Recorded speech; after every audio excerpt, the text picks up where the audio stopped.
This week on the Hollywood in Toto podcast, I can't help it. I've got to cover Whoopi Goldberg's latest crazy comments. It's not an option. We talked to David Smallbone, whose dramatic trek to America in the early 1990s changed the face of Christian music.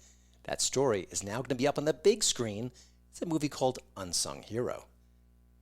And we're about to get more scary movies and more Blair Witch projects. Make it stop, Hollywood, please. All right, before we kick things off, I'd love it if you subscribe to the Hollywood in Toto podcast. Got new episodes each Wednesday, plus bonus episodes, and of course, the YouTube channel is stirring to life at long last, so lots of content coming your way. And of course, podcast-wise, if you like what you hear, if you can give us a review over at iTunes, every kind word helps. Thanks.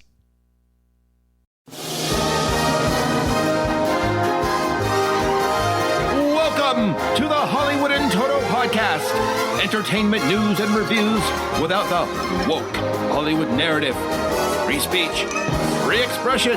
Now that's entertainment. And here's your host, award-winning film critic, Christian Toto. I just can't quit Whoopi. I can't. I've been hate following The View for years now, maybe a decade. And the show never disappoints. It always delivers the crazy on steroids with a cherry on top. So when we play a clip of Whoopi Goldberg here in the show, it's got to be top shelf nuts. Nothing ordinary here. It's got to be the best. And I think this qualifies. Here's the Sister Act star weighing in on those evil Republicans. I know, she never does that right, just every single day. The context here, the GOP's effort to reduce or eliminate abortion. Here's what she had to say about that. Take a look at the things that they're rolling back. Remember I said ages ago, they, in their minds, they want to bring slavery back. They're okay with it because, you see, things change. One of the good things about the Supreme Court is you can fight to make sure you make stuff better. You don't generally fight to make stuff worse. Or to roll back. And to me, if you're okay rolling that back, when things were not even a state, when we had no say, so how's that going to roll? Can you imagine? That's broadcast on TV stations across the country. There's no pushback. There's no outrage. Nothing. It's just Whoopi being Whoopi. The fact that anyone actually watches The View and takes it seriously, the mind reels.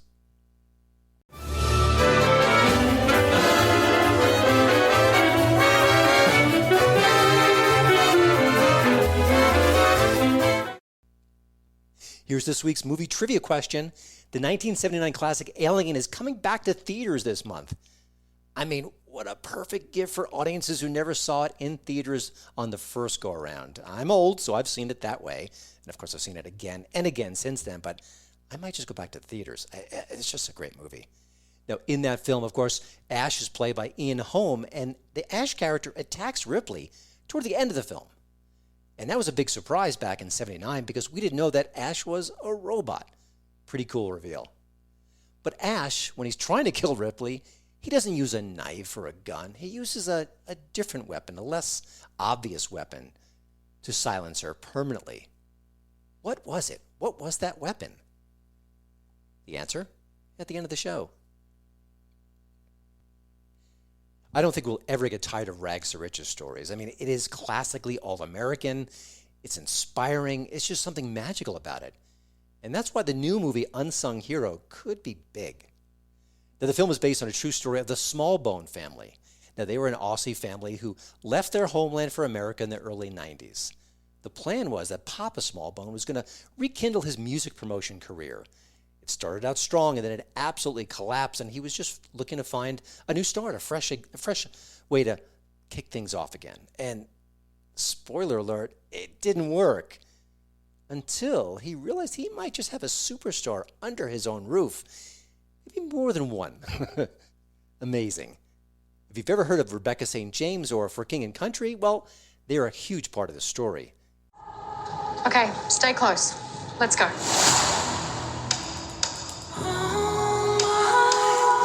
How y'all doing? Are y'all from England? Australia. Australia. Wish I had an accent. Dad, I wrote a song. Thought maybe we could ask for an audition. Oh, that's great, honey. Let's take it one step at a time.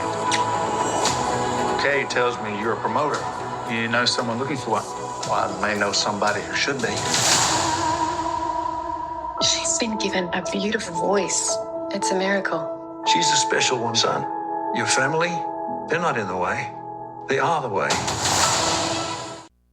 And now that story is going to be told on movie screens starting April 26th. I had the pleasure of chatting with the real David Smallbone, who was played in the film by a interesting choice, his adult son, Joel. Imagine that.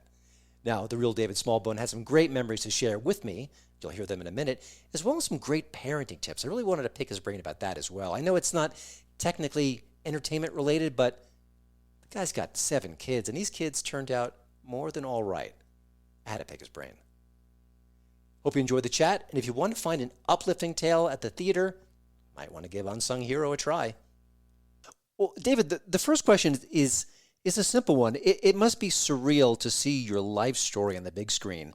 But obviously, you've got key family members who made this all possible. Your son is the co-director. He's on screen playing you. There are other small bones in the production capability here. Was that the way this was always envisioned, or was there a point early on where it wasn't going to be, have your sort of emotional investment in the story? I'm just kind of curious about how this all came to be. Well, what happened, it was in the middle of COVID in 2020. My Luke for King Country, he had been telling the story with compassion at our concerts for the last, for the last dozen years, ever since for King Country had been, since I'd started. And he had a friend who was a producer in Hollywood who had a film company. And so I think, our goal with For King Country is loving on the brokenhearted and sharing the most wonderful message known to man to as many people as possible. And so he calls up this guy and says, hey, Steve's his name, would you consider, putting this story into movie form? And blow me down, the guy said yes. And we had a meeting, and the next minute we've got a $6 million filming budget. And even though we ended up not going with that company because they had a conflict on the time that we wanted to film, we ended up buying the film back from them, getting 3 other investors. And then we filmed it, and the movie tested exceedingly well. It tested at 98. I can only imagine tested at 91. Jesus Revolution tested at 94. None of us could believe it. So none of the industry could believe it. And that first test was in Nashville. A Hollywood guy does the testing for all the movie studios. So they go down to Dallas the next week. I'm thinking, okay, it'll probably come in much lower. Blow me down. It tested at 98 again. So they thought, oh, with this good testing, we'll take it to all the movie studios. And out of that, Lionsgate came in. They committed to 2,000 theaters and a budget of $12 million. And that's what's happened. And it's, you made the comment that it's a bit surreal. It's surreal, buddy. And what I like about it, it's called Unsung Hero. And so it's really about my wife. And she is an unsung hero. She always just wanted to be a mother. She trained to be an occupational therapist because her dad was a pastor, said, hey, you've got to have a university degree. And so she went and trained to be an occupational therapist. She did it for 18 months and then started to have babies. And we ended up having 7 babies, and she stayed home all the time and has just been a wonderful mother. And out of the movie, she is an apologist for the importance of motherhood. And I just love it. And I'm an extrovert. She's an introvert. But when she gets up and speaks to women's groups, we were just up in Boston speaking to a women's group, she's very well prepared and basically says to women, hey, you have the most important job on the planet. And you know what? I agree with her. and it makes me emotional to think that that Lionsgate are putting out a movie about this wonderful lady who stood by me when in my mind my self-worth was an all-time low. Yeah. And I can't believe that she loved me, and I can't believe how the church loved on me. So now I'm an apologist for her love and an apologist for the wonder of the church. You know, I think one of the most powerful moments in the movie is when we're watching you, the on-screen David, obviously played by your son, behaving in some challenging ways. And obviously your wife, Helen on screen is there for you, there for the family. Was it hard to watch those moments? I mean, you lived through them. Things are better now. You know all the success and that the hardships you were facing there are in the past. But it must have felt fresh to you, and reliving that is it hard as someone sitting in a seat watching a movie where that's happening and you lived it? Maybe it is hard. I don't know. I know. I went out on our Christmas tour. They showed the movie every afternoon to influencers and radio station donors, and most afternoons I cried when I'd see it, and a lot of times it was different for different reasons. I don't think the way I was protected. Now, I'm slightly exaggerated in the movie. Joel exaggerates me. I'm generally an optimist. Because it's a movie, they had to have a visual. So, Sure. Smashing the telephone, I don't think I've ever done that in my life. Did I feel overwhelmed? Absolutely. But one of the more recent moments that made me emotional in watching, and the weird thing is, every time I see it, I see something different. But on one of the most recent showings, on the credits, there's a photo of my family and my dad here in Nashville. It was 30 years ago. It was the last time I ever saw him. And that made me tearful, because when he passed away unexpectedly, he was 69.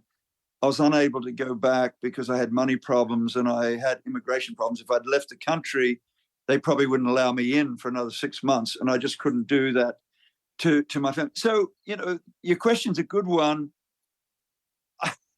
The other thing is, the movie has been getting standing ovations, and I know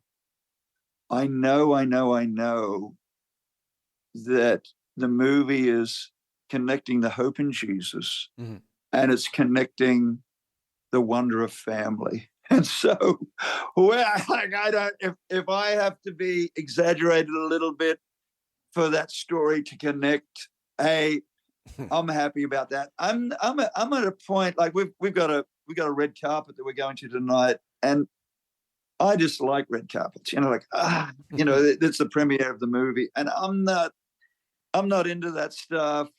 Helen's an introvert, I'm an extrovert, but I doing that. I remember years ago, the K-Lab Awards has a red carpet, and I said to the boys before, I said, boys, I don't like red carpets. Let's try and do it differently. And I'll give them a lot of points. What they did, there was a line of people, 500 to 1,000 kind of fans, for want of better terminology, wanting to watch the red carpet. The boys went and shook hands with everybody and said hello, or they did high fives or whatever. And then next day on social media, we get all these wonderful comments saying, "Hey, we're at the red carpet. I loved how For King Country came and said hello while the other artists drove past in their golf carts." And that wasn't the idea behind it. But what I'm telling you is, going back to one of your first questions about it being surreal, I think some of the parts behind the marketing, we want to share the hope in Jesus. At the end of the day, that's what we live for. We basically do it through music. We did it with Rebecca. Now we're doing it with For King Country.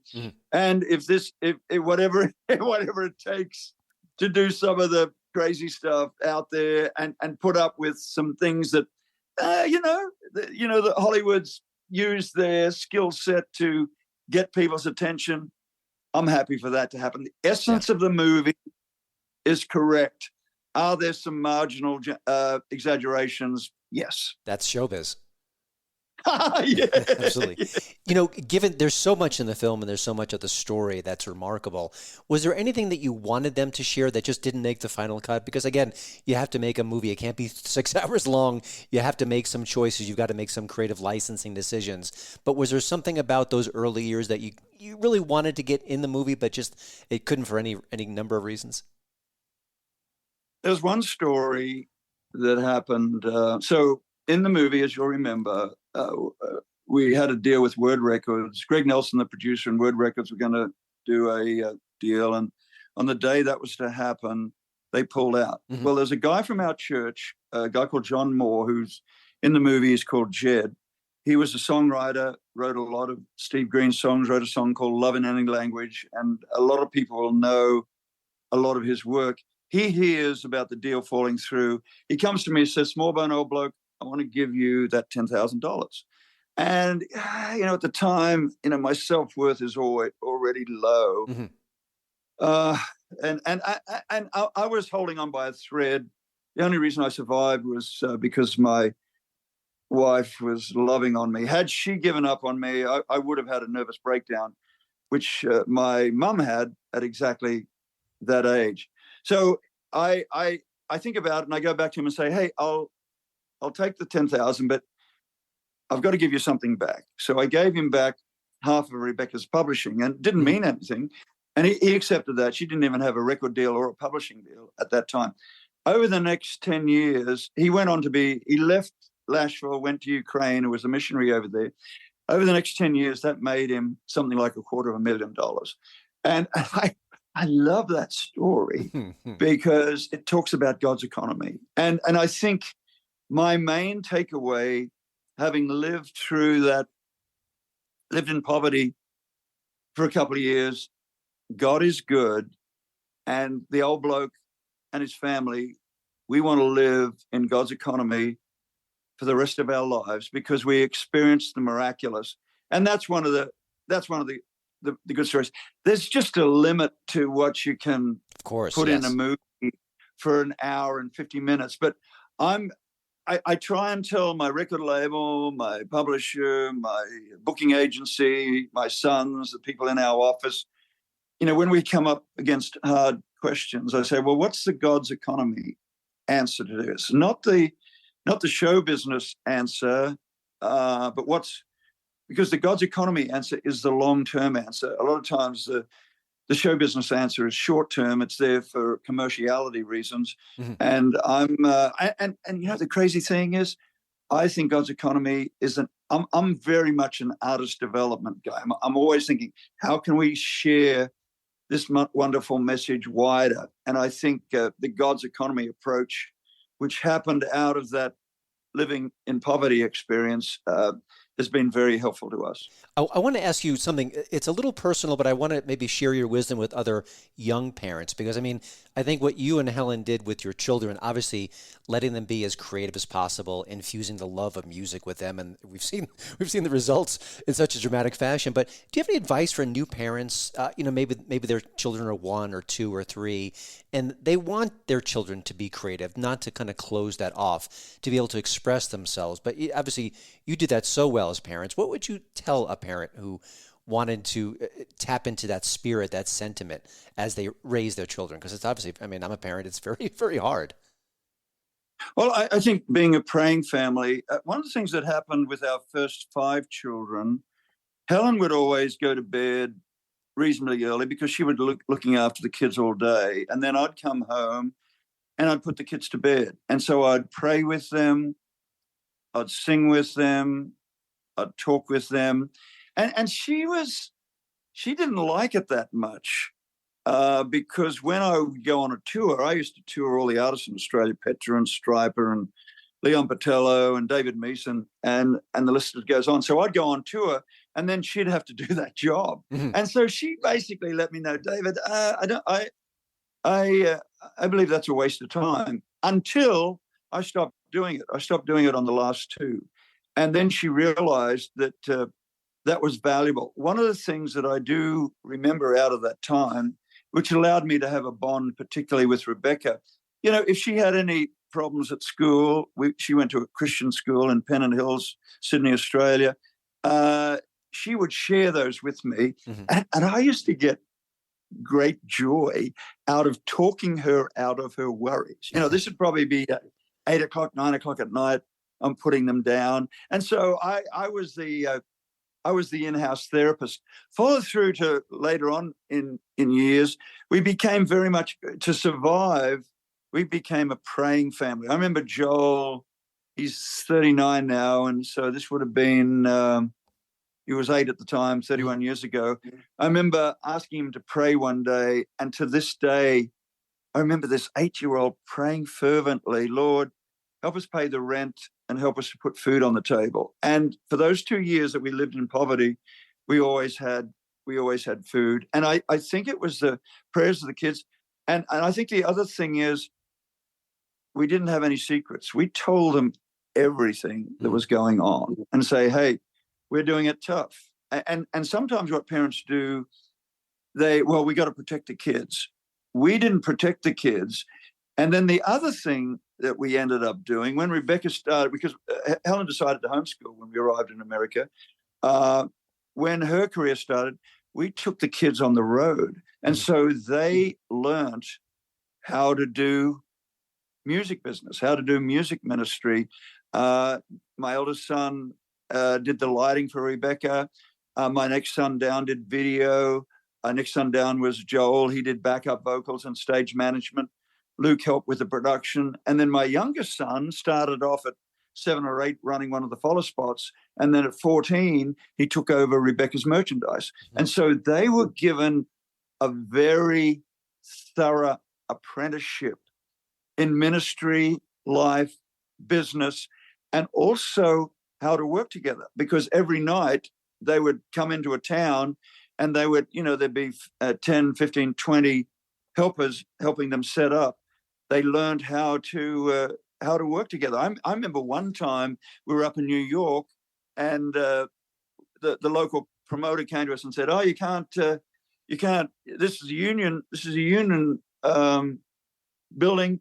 You can't have your." I think at the time, Joe was 14 or 15, and he was managing the stage. Oh, he's too young. You can't help him do that. Our sound guy went to the union guy and said, okay, if you don't allow him to do this, there'll be no show tonight.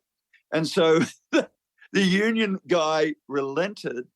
And then at the end of the night, a beautiful thing happened. Joel and the union guy became best friends because the union guy saw a skill set in a 15-year-old. And what we did with those kids, we threw them in the deep end at a very young age. So they learned, and I think it shows up. I did another interview early this morning. The guy was saying, for King Country do really good shows. And I was able to say to him, well, that came out of us throwing them in. And I think we might have had problems. Our accountant at the time was very worried. We were getting problems with the authorities because of child labor laws. But it was that apprenticeship. It's a term Americans don't use. And what Americans do a lot, they'll send kids to college. But our kids went through the College of Hard Knocks. And I think that is showing up well now. Daniel, our oldest, does production. A lot of the things you see in production for at our concerts, Daniel does that. My next son down does film. He just did a movie called Homestead for the people who did Sound of Freedom. Then there's Joel and Luke, that. And then my youngest son runs a business day to day, and he has a very, very high skill set. So that apprenticeship, which I think the kids learned to work very hard. And an overview sometimes is, I think we have a tendency to spoil our kids, and I think we probably did that in Australia. But we were on survival mode when we came here. So it was hard work by everybody. And it was the kids who went out and mowed lawns and cleaned houses that helped us pay the bills. Yeah, it's so many fascinating parts of the story. I love that it's all true. It's just an amazing thing to share with the culture, to share with people and inspire them as well. But David, thank you for joining the show. The new movie, of course, is Unsung Hero. It's hitting theaters April 26th in theaters nationwide. It's sweet, it's heartfelt, and I think every parent will appreciate what is shown on screen. And again, there's so few films that showcase a larger family filled with faith, filled with love, filled with hope, and going through all this adversity. I'm hoping everyone checks it out. And David, I hope you spend a lot of time with your grandkids and keep sharing this remarkable story. Yeah, we've got 15 grandkids, another one coming, and I had a beautiful thing happen last night. My eldest son took his son on the road with him. They were down at First Baptist Dallas, and he called us up last night and he said, "I've just had a beautiful time taking my son on the road." And that's what we used to do when Daniel was young. You know, we would take all the kids on the road. Now my own children are doing the same. So it's a beautiful thing. Honored to be with you today. Godspeed. My hope is that people will go and see Unsung. It is a moment of encouragement for family, and it's an encouragement to go deeper with Jesus. It took me half my life to get serious, but I'm so glad I was challenged to go deeper, and I recommend it to everybody I come in contact with. All the best, David. Thanks again.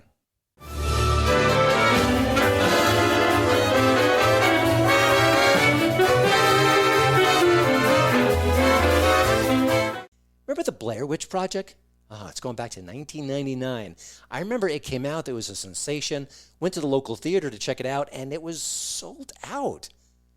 You know how that works psychologically. I had to see it after that.